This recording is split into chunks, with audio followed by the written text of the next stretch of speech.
Hello, folks. Hope you're having a great day. Hopefully, you can hear me and hopefully, you can see me.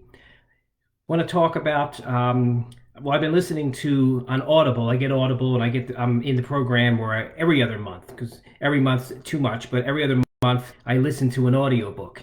And this month I decided to listen to a audiobook by Tony Robbins called Unleash the Power Within. And it's been a long, long, long time since I listened to any of his stuff, and I thought I'd give it a whirl.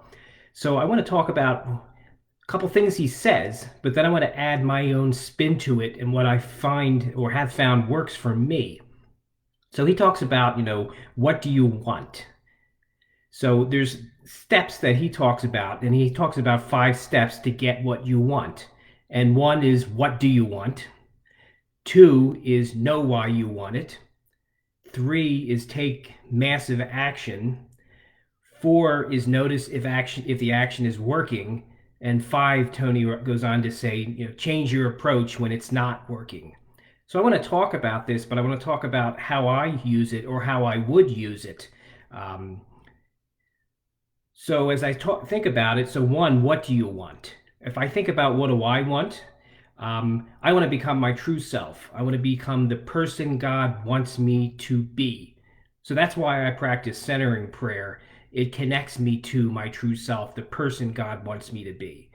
So what do I want? I want to be my true self, the person God wants me to be, and that's why centering prayer is very important to me.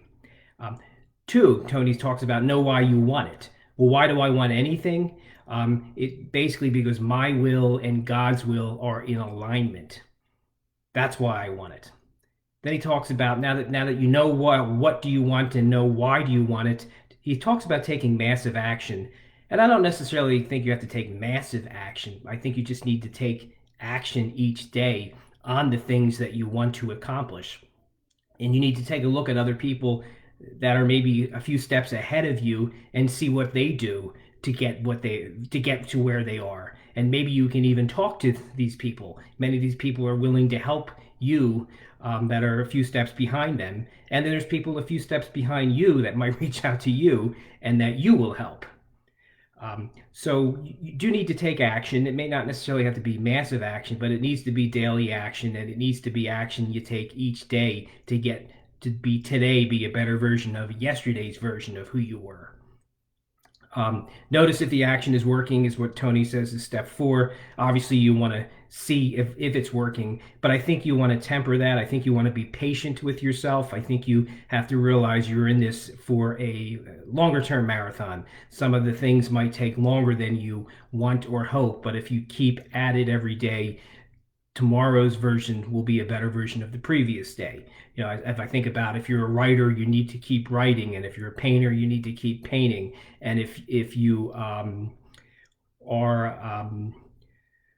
losing my mind here, instruments. If you want to play an instrument, you need to keep practicing. So you need to keep at it every day and be a better version today of that version tomorrow.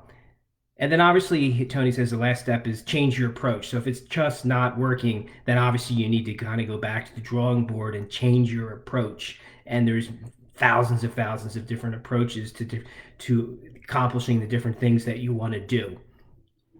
So I want to make some final points about this. So I think these make sense. What do you want? Know why you want it. Take action. Um, Notice if the action is working, and then lastly, change your approach. But for me, I balance all of this with silence and my centering prayer practice. I need both silence and action. Silence teaches me who I am.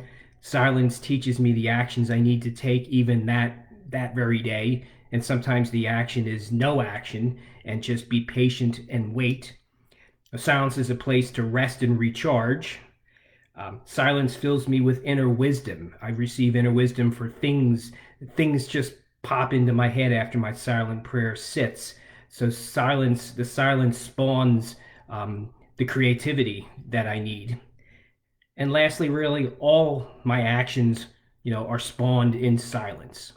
So that's all. I thought I would pop on and talk about these 5 points, but really talk about how I definitely feel centering prayer and silent prayer need to be partnered with this approach for me to become the person I want to be, my true self, which is the person God wants me to be.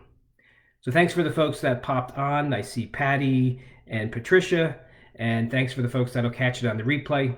And I hope everybody is safe and healthy and has a great night. Take care, everybody.